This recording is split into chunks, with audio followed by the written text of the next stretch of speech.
Profesor, buenas noches. Me presento, soy Rodrigo Alexander Torres Moncoyo, del cuarto grado C, y el día de hoy, en compañía de mis dos compañeros, vamos a hablarles sobre el libro que usted nos mandó, el cual es Derechos Humanos para la Dignidad Humana. Empiezo con la introducción. En la parte de la introducción hay una parte que rescato, la cual es la parte donde dice: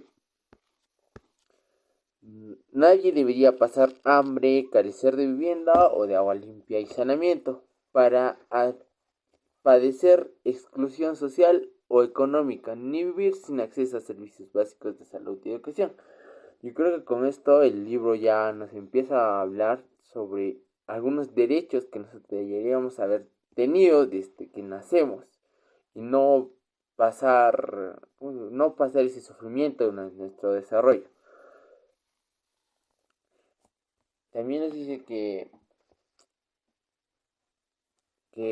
en un mundo donde la pobreza no condene a nadie, la exclusión o la desesperanza sería lo ideal. Pero en realidad esto no ocurre así. Hay personas que viven en la pobreza extrema, que no tienen que comer, buscando un pan para llevarse a la boca, mientras que nosotros tenemos la mayoría de esos derechos y no los sabemos aprovechar. Ahora voy a empezar con el capítulo número 1, que es el capítulo 1, reivindicación de los derechos económicos, sociales y culturales. En este capítulo se habla sobre todo de cómo ha ido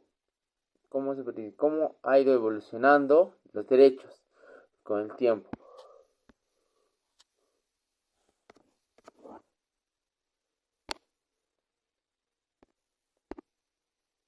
Nos habla de cuáles son los orígenes de los derechos económicos, sociales y culturales, o por qué llamamos derechos a tales derechos.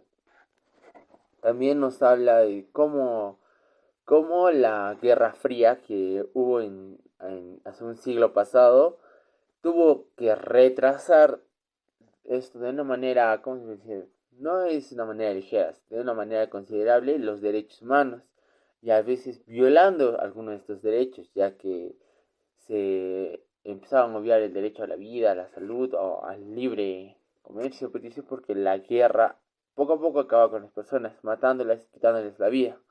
Pero después de la guerra, esto cambió. La Declaración Universal de los Derechos Humanos de 1948 afirmó que la libertad, justicia y la paz se basaban en el reconocimiento de la dignidad de cada individuo. Y se empezaron a reafirmar los derechos más básicos, como el derecho al trabajo, el derecho a la salud y a la educación. Ahora, también se aprueban los diferentes tratados, como por ejemplo el Pacto Internacional de Derechos Civiles y Políticos y el Pacto Internacional de Derechos Sociales y Culturales, el PIDES, adoptado en 1916, que fue los derechos que cuenta con que fue aplicado en más de 160 estados, se podría decir.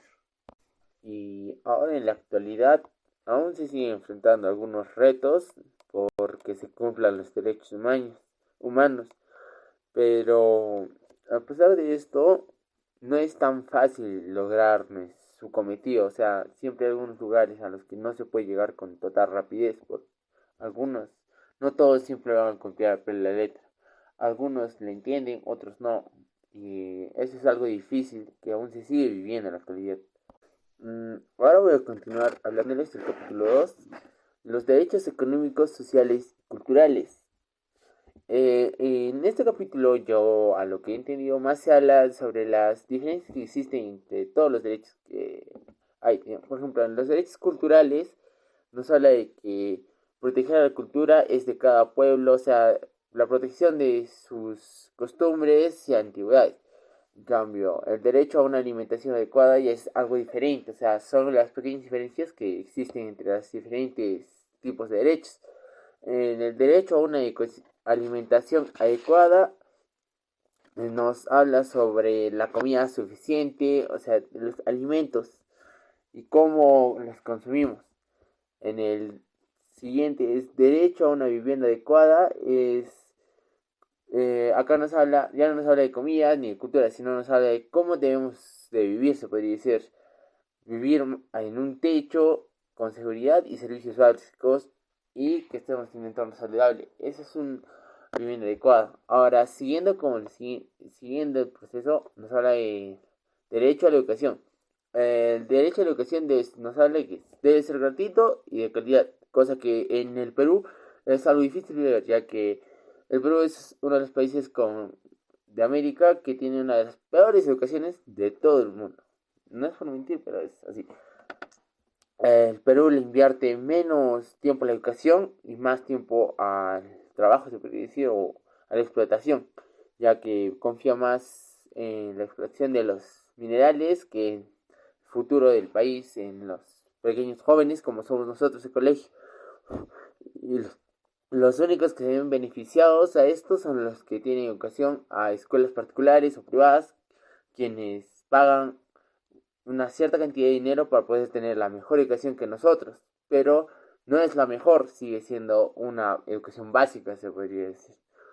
Continuando, hablo del derecho a la salud, que ya es aparte, cada derecho se ve diferenciado porque son diferentes temas que aborda. El derecho a la salud es disfrutar de el más alto nivel de salud física y mental. O sea, tener nuestro servicio médico a la mano, un hospital cerca, se podría decir, y vivir sanos, o sea, consumir alimentos sanos y saludables. Pero, poniendo ejemplo, acá en el Perú no se ve mucho eso, ya que no es cerca de todas las casas, siempre hay un lugar médico al que puedas asistir. Ahora, el derecho al agua y al saneamiento, que es el agua limpia y la salud, o sea, el agua limpia y cómo mantiene el agua para que nosotros podamos consumirlo.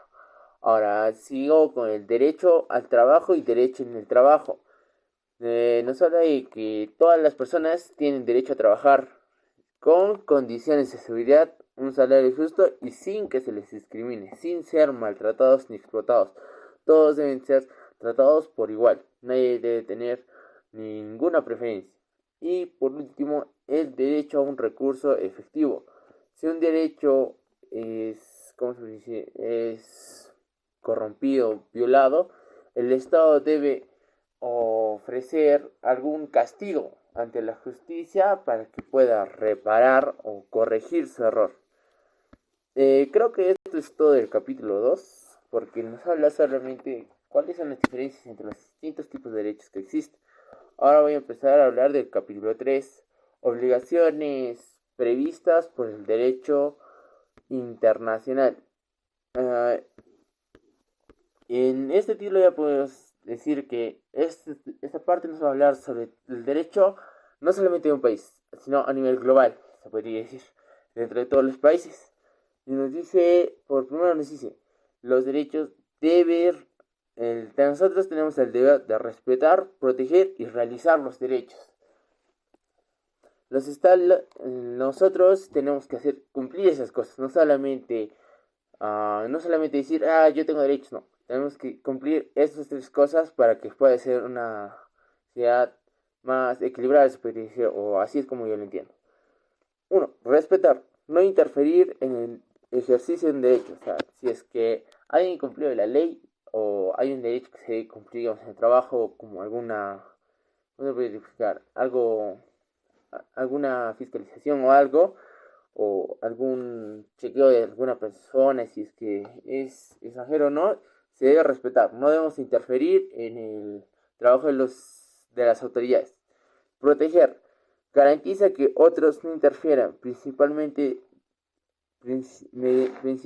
mediante regulación, recursos jurídicos y efectivos. O sea, tiene que decir, proteja a todos, así es como yo lo entiendo.